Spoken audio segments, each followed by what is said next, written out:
John Lasseter, who I met at Tesla when I was working at Tesla, he brought his car in. He's a nice guy. Was canceled from Pixar, and the activists took over, and now Pixar is pretty much dead.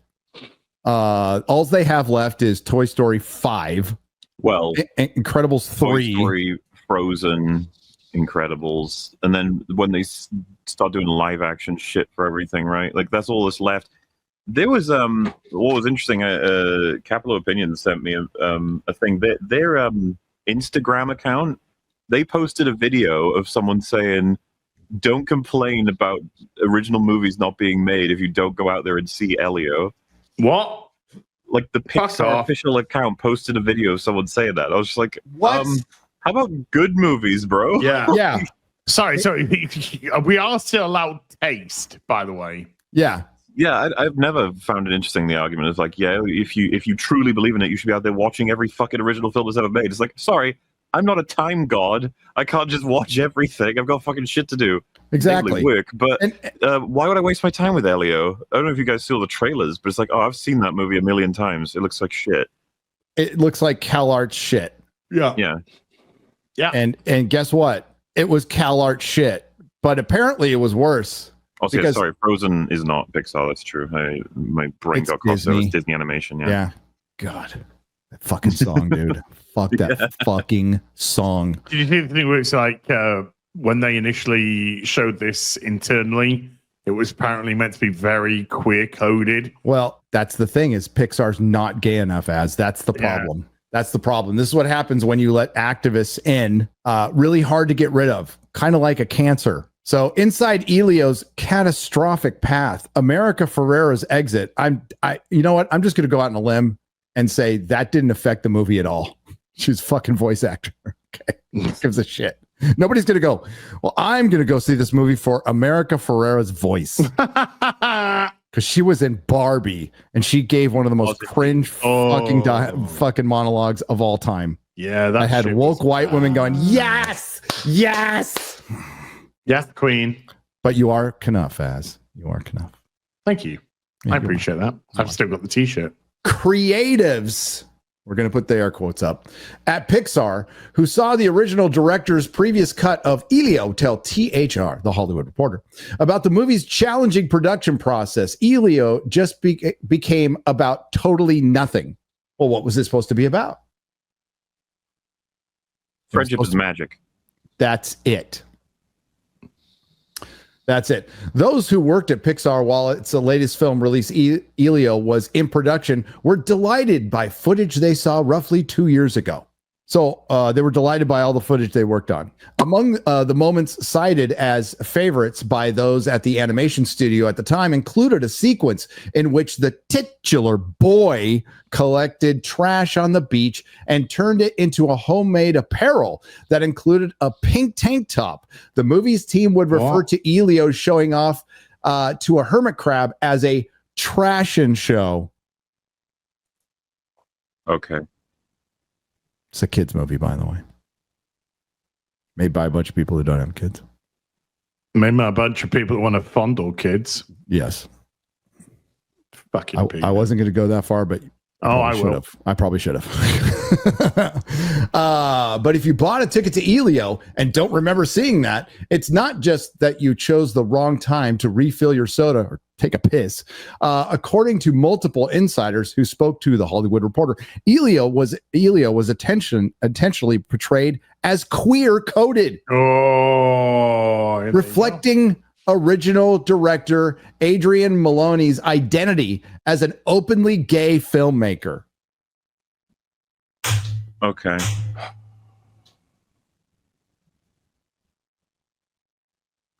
What, Filoni's gay? That's not news. That's not news. Where was I? Other sources say, can we just stop there? So the director, like all fan fiction, like all activists, self-insert. So it's a self-insert. Of course. That's the only thing they know how to do. So maybe that's why he was the original director. Other sources say that Molina did not intend the film to be a coming out story, as the character is 11. Oh, God. These people are fucking sick. But either way, this characterization gradually faded away throughout the production process as Elio became more masculine following feedback from leadership. If Disney thinks your movie's too gay, what's that saying? Or maybe they're just like, do you know what? Maybe, just maybe, we need to ease back on the pedo shit. Yeah, we've got this jacket, that we kind of put on ourselves by getting involved in some real world politics in the state of Florida. And we're a family brand. A lot of, moms and dads bring their little kids to our parks and stuff. And it's probably was a bad move to say that we want to have anything sexual taught to kindergartners. By the way, it lost them a tax exemption status, cost them a lot of fucking money. But either way, the characterization gradually faded away, blah, blah, blah. Gone were not only such direct examples of his passion for environmentalism. What? The 11-year-old boy's passion for environmentalism. And fashion.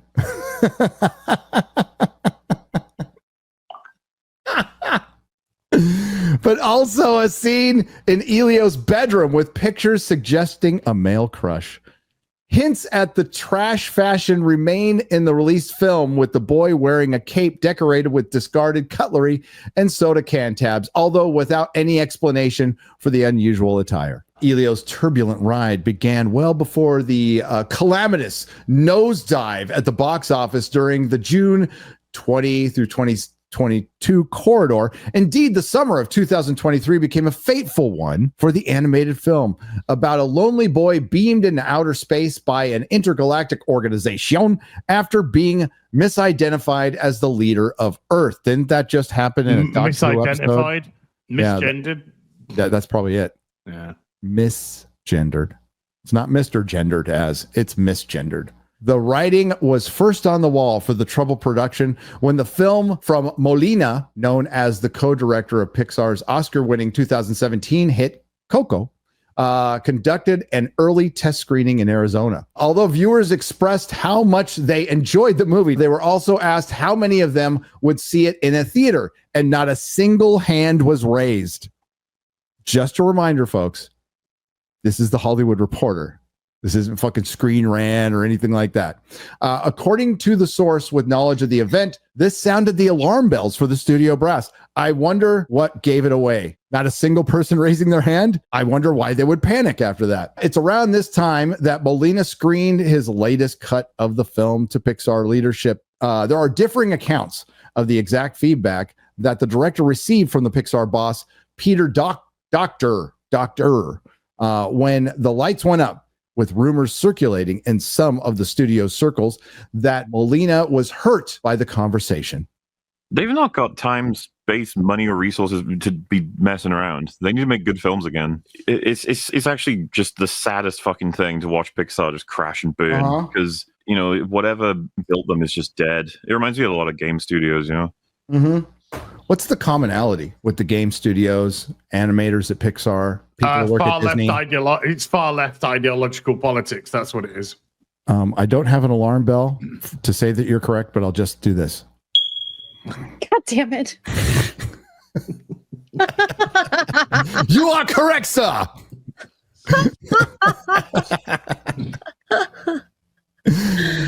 It's a cancer. It's an absolute cancer. What else happened in 2023, guys? Oh, well, Strikes. I thought you were going to say Ironheart finished in January of 2023. Yes. Strikes. But Ironheart happened too. So apparently he was told his movie sucked and it hurt his fifis. The part that is, they said you need to make it. We here at Disney believe your movie is too gay, which is just fucking funny. The part that is clear is that Molina exited the project soon after, and much of Elio was reworked under a new directors, Madeline Sherifian and Dominique Shi. Is it ladies? Is one? Yeah, of course they're both. Yeah. Okay, so ladies, it's fucking Disney Pixar. You have this big assignment now. We want you to redirect a Pixar movie for Disney. This is a great opportunity for you. And the one thing you need to do is make it less gay. Okay, so go.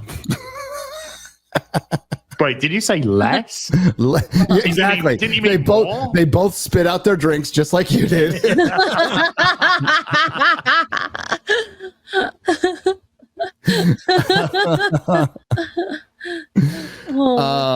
I hear this right? Yeah, like, excuse me, I beg your pardon.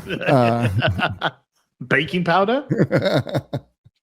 After a year-long delay, the film arrived in theaters June 22nd and bombed with just 20.8 million domestically, the lowest opening frame at the box office in Pixar's history. Oh well.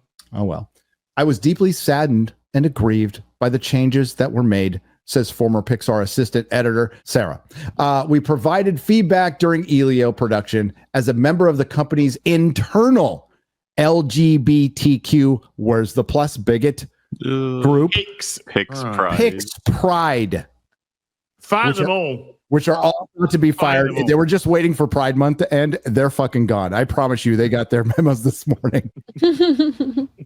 It's July the 1st. GTFO. Have a happy, hey, your 4th of July weekend will now be the rest of your life. Here you go. So, happy Canada Day in Canada. Yeah. Although she praises Serafian and she as filmmakers, Ligatich notes Bigotits. Yeah, that's it. Sarah needs bigotits. Bigotits. Notes that a number of creatives, well, that's the problem. Nobody creative worked on this. Working on the film stopped down after the directors shared their first cut of the movie. The exodus of talent after the cut was really indicative of how unhappy a lot of people were. And Disney was like, oh no, don't go. I'm so sorry. Please don't leave. That they changed and destroyed this beautiful work. Another Pixar source disputes the people stepped down in response to Molina's departure. I'm pressing X to fucking doubt on that. Yeah. Sarah needs bigger tits is, I think, full of shit. The changes to Elio were clear to former Pixar artists who worked on the film and asked to remain anonymous. It was pretty clear through the production of the first version of the film that the studio leaders were constantly sanding down these moments in the film that alluded to Elio's sexuality of being queer. They're not implying at all that it would have been more successful, right? Yes, they are. Because that's insanity. As if the film would be saved by more references to queer. What are you talking about? It's a mental illness. This whole ideology is a fucking mental fucking illness. If you said that line to a sane fucking person, a sane person would be like, what the fuck are you even talking about? This is a product of a bubble which has been allowed to fester and masticize. That's what it is. It is insanity. Disney are kind of hilarious on this front with the whole, like, they clearly don't know how much gay to put into any given thing. Like Rise of Skywalker, when they were like, some gay. We'll get some. Is that too much gay? No, that's some gay. We'll have some gay. But we need enough gay to be able to edit it out for other people. Got to be able to edit out the gay, yeah. But and at this point, a film screening happens, right? And it's like, so pros and cons about the film. What are you thinking? Nobody there gets to talk about the story or the characters or like the pacing or the editing or how everything ran or the genre or the tone. No, they come up with a fucking gaydar. They're like, up or down? Yep. How we doing? Yeah. Just a reminder, this is the sexuality of an 11-year-old boy. Yeah. That this is the hill they're willing to die on. And then last thing here is, I'm just astounded at this. America Ferrera, check yourself. You were in Barbie. You weren't the main character, but she apparently was upset that there was no longer any Latinx representation in leadership, and that's why she left. Well, that's because Latinx don't exist. I was going to Latinx. I thought they thought that was ridiculous as like a word. I thought that got They do. What the fuck? Did she use it, or is this article using it? Like the people who that wrote is some this silly gringo shit. That's how they see it. Okay, which it is. Yes, rightly so. Rightly so. So it's bombing. and Pixar is now in trouble. So the all of the 3 things that Bob Iger purchased are failing miserably. That is crazy. Miserably. So basically the key to his legacy, everything Bob Iger has done was to expand Disney, turn it into the biggest entertainment company in the world, and needed to bring boys back. So that's why he bought Pixar, or not Pixar. That's why he bought Marvel and Star Wars. And this is what it's turned into. And this is what that's Bob Iger's legacy. I'm so glad he came back. I am. I'm truly happy he came back to lord over the failures. His empire of dirt. Nerderotic.com. Please subscribe. To see if I still feel. I focus on